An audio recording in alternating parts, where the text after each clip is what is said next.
As a geologist, I can't think of a better place to work than the Tintic district. It's one of the premier historic mining districts in the US. Mining in the district started at the sort of 1870s, 1880s in the main district and moved eastwards, sort of into the early 1900s.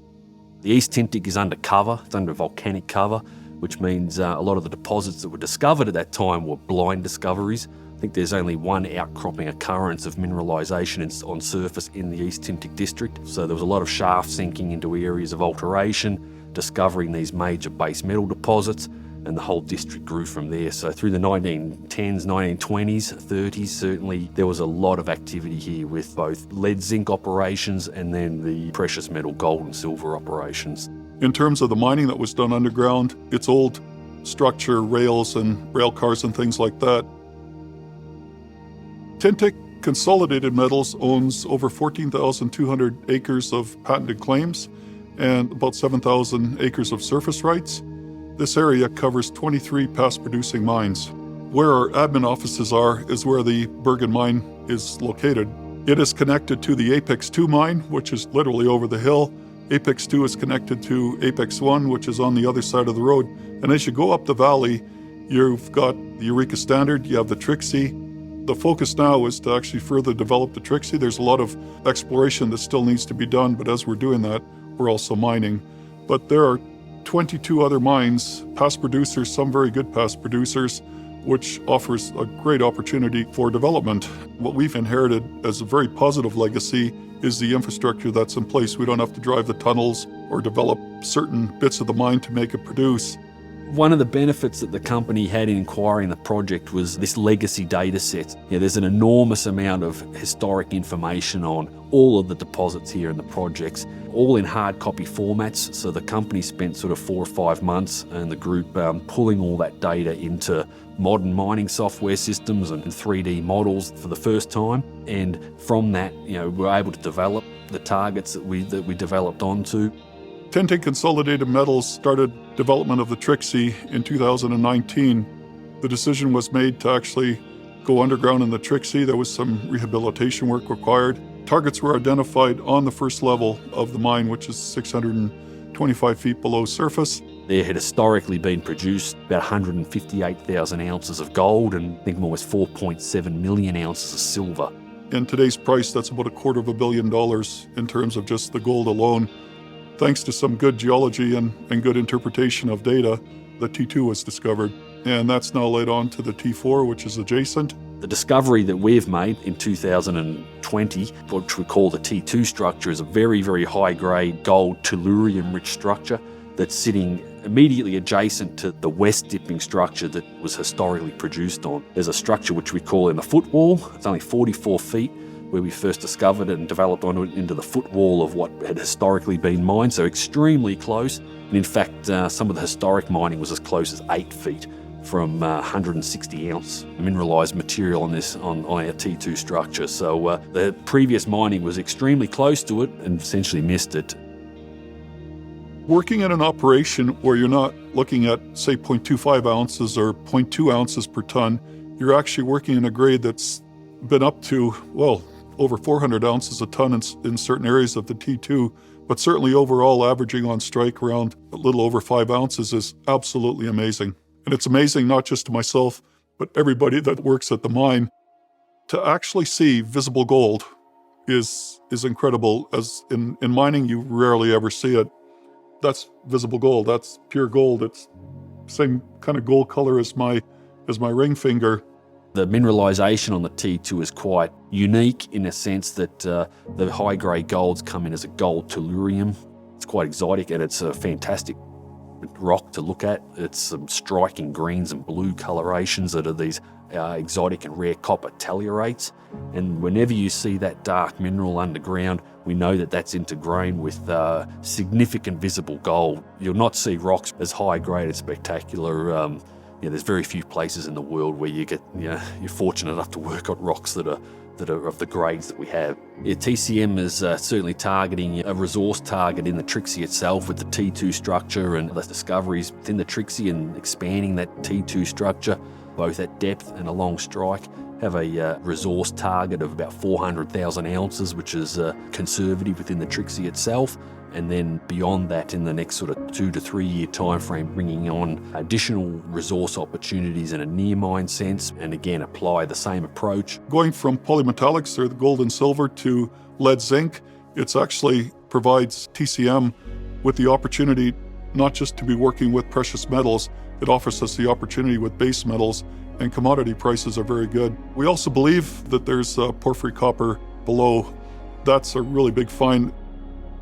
We're currently at about 45 tons a day, and over the next few years, plan decline from surface, expanding the mine. Target is to go up to 500 tons per day, which covers the Trixie and also potentially the adjacent mine, the Eureka Standard. Associated with the mine development is the processing.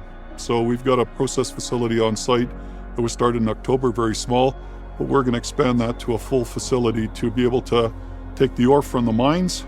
So the ore is mined, it's hoisted to surface, and it's put into various stockpiles based on grade. The ore is then crushed. We currently are using a mobile crusher to get the ore down to about minus a quarter of an inch.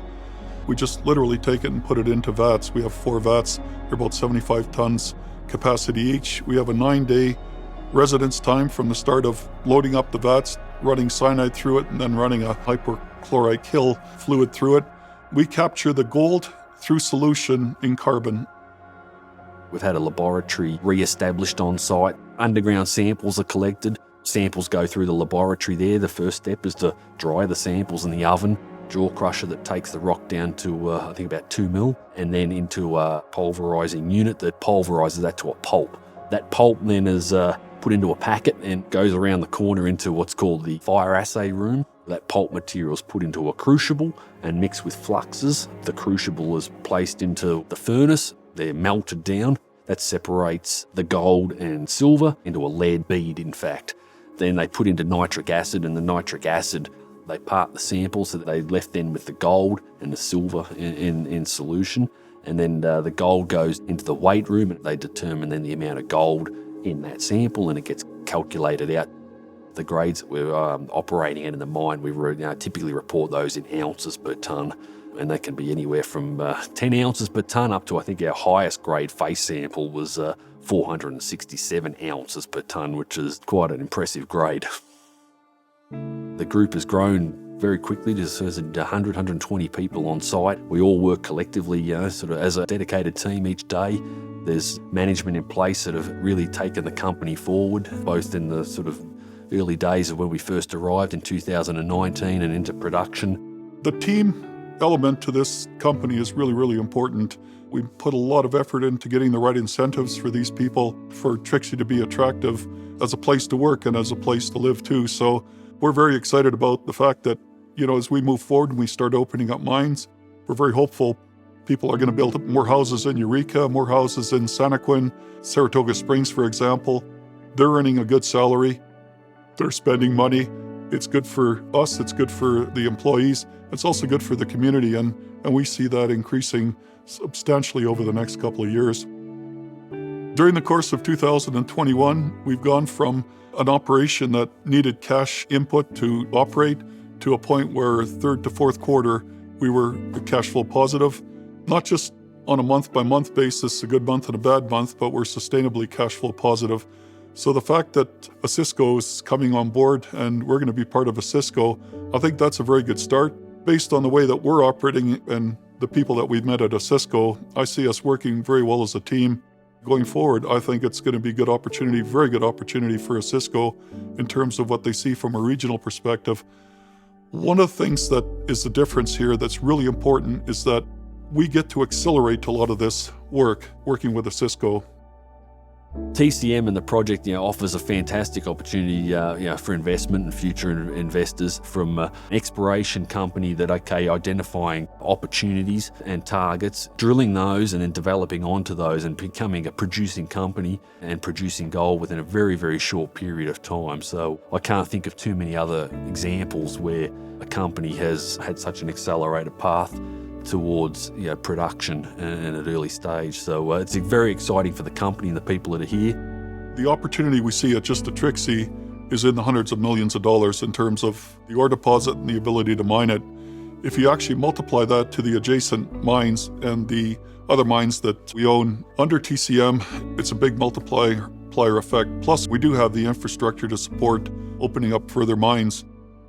Additional opportunities in both the historic mines as well as develop a really solid, strong pipeline of projects that the company will, develop in the sort of 3 to 5 year time frame and longer into the 10 to 20 year time frame. And across the district has a target of sort of 5 million ounce, which I think is very much focus for the company and very exciting investment opportunity for those that wish to sort of partake on the journey that TCM is on. I can't think of anywhere in my experience where you've got quite the mix of mines, quite the mix of opportunities that we can go after. And it's not like it's very deep underground, it's reasonably shallow in terms of mining. So great opportunities, and I think that's a really big plus for TCM.